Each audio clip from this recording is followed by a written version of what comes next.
Welcome back in. I am Kevin John. And look, I got to be honest with you guys. I get it.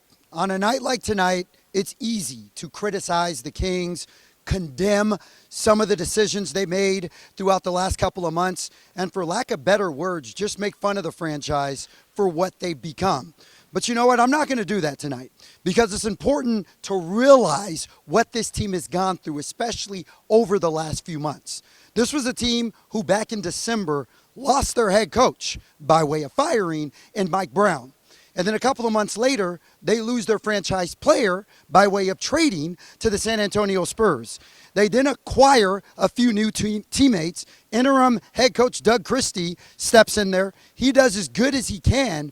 And then you throw in the injuries from Malik Monk and Jake LaRavia. There was so much adversity for this team this year. But still, I'm not excusing what happened in here tonight. It was unacceptable. Take a look. A sellout crowd inside of Golden One Center, nearly 18,000 fans in the building, and boy, were they loud. The Kings hosting a postseason game for the third consecutive year, this time against the Dallas Mavericks. Now, the Kings were 3-0 against the Mavericks coming into tonight's game.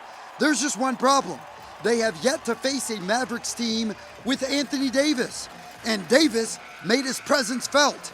AD had 12 points in the first half alone. He ended the game with 27 points and 9 rebounds. The only person who really showed up for the Kings in the first half was DeMar DeRozan. He had 13 points at intermission, ended the night with a game-high 33 points. Now check this out. Special moment happened during a timeout in the first quarter.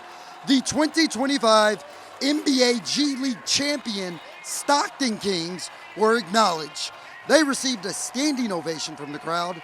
You figured that would have served as some motivation for the Kings. Not quite. In fact, the second quarter was quite possibly the worst quarter I've witnessed from the Kings this season. First of all, Klay Thompson remembered that 0 for 10 performance last year in this game, and he wanted all the smoke. Thompson went a perfect 5 of 5 from the floor with 4 3-pointers in the frame. He dropped 16 points in the second quarter, ended up with 23 points in the game. There's no other way to put it.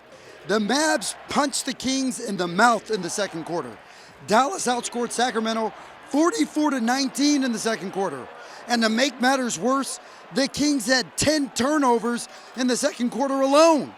Now, I'm no genius or anything, but that's not a recipe for winning basketball. Kings were down by 23 points at halftime, and at this point, I'm not even sure what Doug Christie said to the team. Now, Sacramento showed a little bit of fight in the second half, but by this time, the damage was done, and the hole was too large to come out of.